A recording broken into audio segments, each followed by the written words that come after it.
Have you ever heard it said that an ounce of prevention is worth a pound of cure? That's what preventive maintenance is. Preventive maintenance is a tool that we need to use to best care for our buildings long term. We all end up getting routine break fix kind of maintenance items that need to be done, but your preventive maintenance items are the things that you are planning for, you're thinking about, the things that you are routinely changing so that you can get the best utilization out of your building, your systems, your components of your building. They're all critical parts of this preventive maintenance program. When you're thinking about preventive maintenance, don't think about it as just a set of tasks that you're doing. Think about it as being a way that you are preparing your building for ministry. How would your church function if you had not been doing preventive maintenance on your HVAC system and the system broke down, middle of August in Phoenix, Arizona? Could you still have worship service in your sanctuary? So you are preparing your church for ministry and for opportunity for guests to hear Christ for the first time. I've been involved with lots of different activities where we came up with wonderful plans. And man, we had either drawings drawn up or we had pages and pages of notes and interactions of where we were going to do this and then that and then this. And then it all just kind of stymied.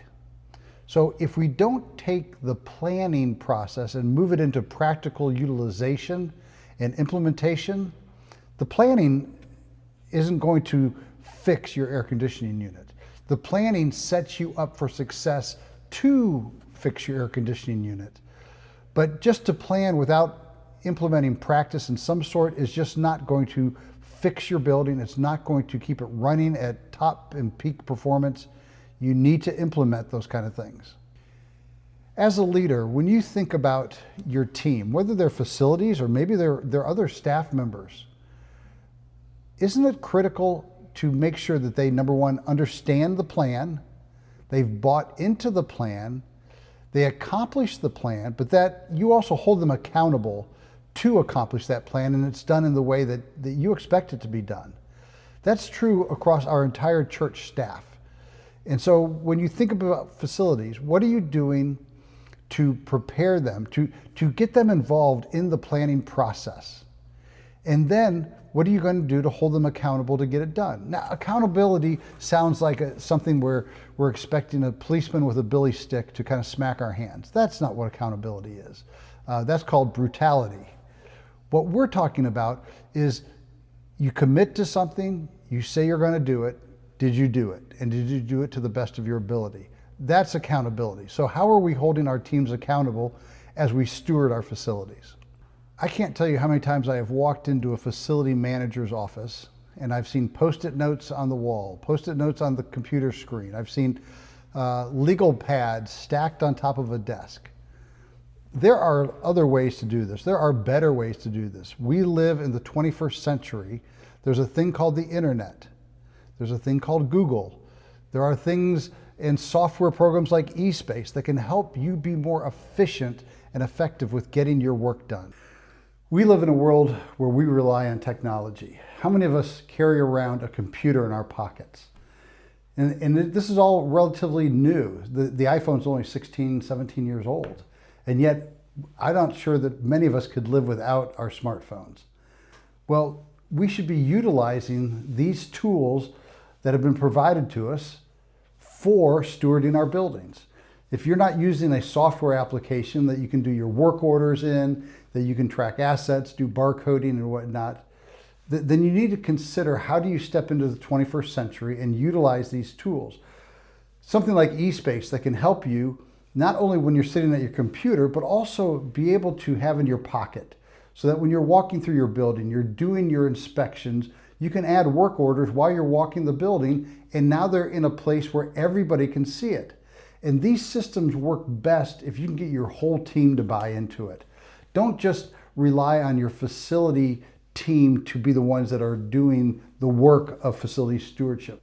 Facility stewardship is the responsibility of everybody in the congregation. I heard it said once by a pastor that leaders pick up the trash, and the idea there is if you're the senior pastor, the executive pastor, and you see trash on the floor, you don't just wait for a custodian to come by, you pick up the trash. So as a church member, as a congregant, as a staff member, if you see something wrong, it should be your responsibility to maybe add that to your work order system. Report it to somebody. Don't just wait for someone else to find it. It's best if the whole team can be bought into that concept. When you think about your teams and their adoption of anything that you do, whether it's new cleaning methodologies, whether it's a new software program, how do you train them? What are the stages of training that you're going to go through? How do you introduce it to them in a way that it's positive? One of my favorite authors of the New Testament, Paul, every time he provided a concept to his readers, he used the term "so that." He always gave a principle, but then he gave a practical reason for it. We do this, we believe this way, so that we can do something else. So when you think about why should your facility team get together with your accounting department every month to review the utility bills? It's so that you can make sure that you're not overpaying, that you are not seeing an anomaly. I mean, if you check the water bill and one month it was up $500 from every other month of the year, you likely have a leak in your building somewhere. So if you can tie those tasks and those training elements to a "so that" moment in your team, you will be able to get so much more buy-in, and it's not going to be seen as just mundane tasks.